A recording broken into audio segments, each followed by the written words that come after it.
Reliability to us is production reliability.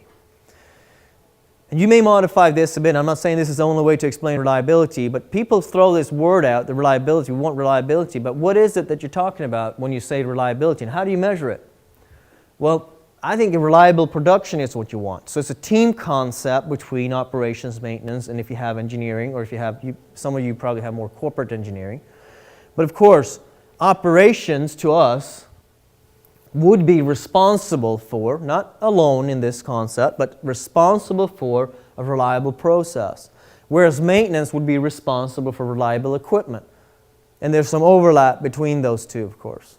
So there's two different things. So what we talk about when we say planning and scheduling, preventive maintenance, work skills and all these things, a lot of that is over on this side. It will affect that side for sure. But maintenance should really be responsible for having reliable equipment. That's our prime responsibility.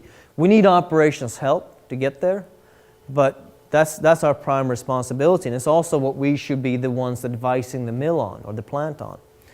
Our engineers, our engineering department, and it depends on what you call engineering, it's a little bit of a gray zone, but the engineers needs to help us, both operations and maintenance, to purchase the right equipment so we can have a reliable process and reliable equipment.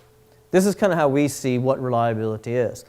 And I think these are just concepts. Once you need to get down to how do you actually work together. I think one thing is very important, that you try to work in a partnership between operations and maintenance. Operations needs to listen to maintenance regarding lubrication, alignment, the stuff that we know. And we need to listen to them on the process side, the chemistry of how we make board, how we make roof shingles. We need to listen to them, of course, of what their needs are, where their needs are. I think that's very important.